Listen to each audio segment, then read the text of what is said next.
آپ کی کیا پروڈکشن ہے اگلے 3-4 مہینے کے بارے میں؟ میں نے تو 3 مہینے کی احتیاطاً دی ہے. میں صبح سے ہونے والی تحریک کا ہفتہ بھی بہت اہم سمجھتا ہوں. آج سنڈے ہے, اگلے سنڈے تک بھی بہت سارے راستے متعین ہو جائیں گے جی. اور سپریم کورٹ بھی جو ہے وہ اس کی بھی ذمہ داری ہے کندھوں پر اس ملک کی, اور اس کو نشانہ بنایا جا رہا ہے. دیکھیں نا, اگر آپ ایک پاکستان کے عسکری اداروں کا امیج تباہ و برباد کرنے پہ کہ بعض طاقتیں تلی ہوں اور اس کے بعد عدلیہ کا نمبر ہو, تو پیچھے رہ کون جائے گا؟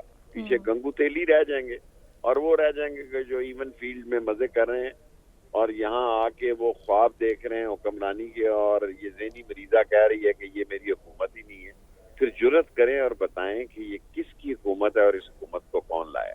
شیخ صاحب یہ جرت ہونی چاہیے. آپ نے پریس کانفرنس میں یہ بات کہی ہے کہ اگر عمران خان صاحب دوبارہ اقتدار میں آتے ہیں تو میں ان کے ساتھ ہوں گا یا نہیں یہ الگ بات ہے, لیکن میں فی الحال ابھی ان کو سپورٹ کرتا ہوں. اس سے کیا آپ کہنا چاہ رہے ہیں؟ دیکھیں, یہ میں نے کل اس کو کہا ہے کہ میں اس جدوجہد کے وقت جو ہے وہ میں تو پہلے ہی تقریباً سیاست سے 16 وزارتیں کر چکا ہوں. اب ساری زندگی میں نے سیاست تو نہیں کرنی جی. اور میں نے ان کو کہا کہ جب تک آپ کی یہ جنگ ہے میں آپ کے ساتھ ہوں. یہ حالات بڑے آسان نہیں ہے. میں اس جنگ کا کچھ بھی نتیجہ ہوتے دیکھ رہا ہوں, اور 30 اپریل تک کوئی بڑا واقعہ بھی ہو سکتا ہے, اور اس میں عمران خان کی جان کو بھی خطرہ ہے, اور میں سپریم کورٹ کو اہم فیصلہ کرتے ہوئے دیکھ رہا ہوں. اچھا شیخ رشید صاحب, آپ نے کہا کہ آپ سابق وزیر اعظم عمران خان کے ساتھ ہیں. اس وقت جو تحریک انصاف فیصلے لے رہی ہے, سعد رسول صاحب مجھے بات کرنے دیجیے, پھر آپ بھی سوال کر لیجئے گا. اس وقت تحریک انصاف جو فیصلے لے رہی ہے, چاہے وہ قومی اسمبلی سے استعفے ہوں, پھر استعفوں کی واپسی ہو, پھر اسمبلیوں کی تحلیل ہو, پھر چاہنا کہ الیکشن ہو جائیں, اس دوران بہت سے تحریک انصاف نے یو ٹرن بھی لیے, جس پر تحریک انصاف اور عمران خان صاحب کی حکمت عملی پر تنقید بھی کی جاتی رہی ان کے ناقدین کی جانب سے. چونکہ آپ ان کے ساتھی ہیں اور ان کے ہر مشوروں میں بھی اور شامل ہوتے ہیں, انہیں سپورٹ بھی کرتے ہیں, آپ سمجھتے ہیں کہ اب تک عمران خان صاحب نے جو سیاسی حکمت عملی اپنائی وہ بہترین تھی, یا پھر اگر اس سے کچھ مختلف ہوتا تو نتائج آج کچھ اور ہوتے؟ دیکھیں کیا ہوتا ہے جی, لوگ یہ جتنے لوگ گالیاں دے رہے ہیں نون کو, یہ سارے ان کو بھی گالیاں دیتے ہیں, کیونکہ حکومت میں تو یہ بھی ہوتے نا 60% حکومت ان کے پاس ہوتی ہے جی. تو یہ کیسے بچتے کے پی کے میں, اور 80% 82% حکومت ان کے پاس ہوتی. لوگ اندھے تو نہیں ہے نا. سو اس وقت سارا بوجھ جو ہے وہ ذہنی مریضوں کے کندھوں پہ ہے جو کہتے ہیں ہماری حکومت نہیں ہے, اور جس کے وزیر دفاع نے کل ایک ایسا بیان دیا ہے جس سے پاکستان کی بنیادیں ہل گئی ہیں.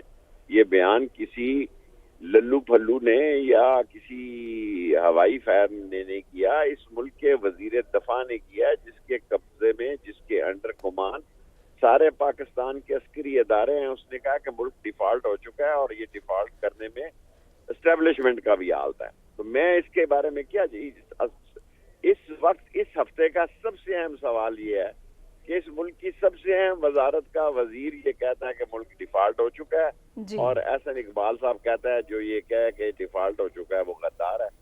مریم کہتی ہے مجھے پتہ نہیں کس کی حکومت ہے, میری تو حکومت نہیں ہے. تو اس فضائی اور خلائی اور ہوائی اور سارے مسئلوں میں قوم کو کس چیز کی سزا مل رہی ہے نا. قوم نے اگر فیصلہ اپنے ہاتھ میں لے لیا تو پھر تو کچھ اور نتیجہ ہوگا. صحیح. سعد رسول صاحب آپ سوال کرنا چاہ رہے ہیں؟ جی بہت شکریہ رباب آپ کا مجھے وقت دینے کا.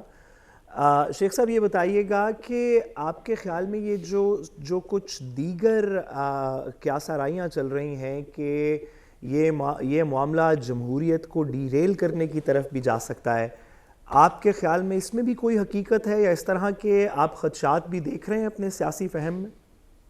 میں اس کو بعیدست قیاس نہیں دیکھ رہا. Every thing is possible, every thing is possible. اور میں نے جب یہ کہا کہ یہ ہفتہ بھی اہم ہے تو اس ہفتے میں 22 تاریخ بھی اہم ہے, 23 تاریخ بھی اہم ہے, 24 تاریخ بھی اہم ہے, 30 اپریل تو میں نے ایک لمبا ٹارگٹ دیا ہے. اس ہفتے میں بھی بہت سارے فیصلے ہو سکتے ہیں.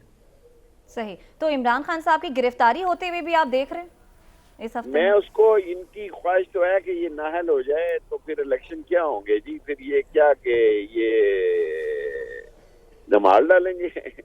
ان کو اور برا ان کا وقت ہے. جو کام یہ کر رہے ہیں, جو قدم یہ اٹھا رہے ہیں, ان کے گلے پڑ رہا ہے, اور اس کی الٹی سیدھی ہو رہی ہے, ان کی سیدھی الٹی ہو رہی ہے. تو شیخ صاحب آپ فرما رہے ہیں کہ سارا معاملہ نون لیگ ہے، جبکہ پی ڈی ایم جماعتوں میں 13 جماعتیں شامل ہیں، جس میں زرداری صاحب بھی ہیں، بلاول بھٹو زرداری صاحب بھی ہیں، جن سے آپ بہت جو ہے وہ لگاؤ بھی رکھتے ہیں، پیار کرتے ہیں. تو یہ معاملہ تو ان کے نام کیوں نہیں آپ سامنے لیتے؟ کیونکہ 13 جماعتیں اگر شامل آپ ہیں. مجھے 13 جماعتوں کے نام بتا دیں نا تو میں ایک سفر کر رہا ہوں، میرا سفر اور آسان ہو جائے گا. یہ گینگ آف 5 ہے، فضل الرحمان ہے، نواز شہباز ہے، شہل شریف ہیں اور آصف زرداری ہے. باقی کون ہے؟ کیا پیتی کا شوربہ. صحیح.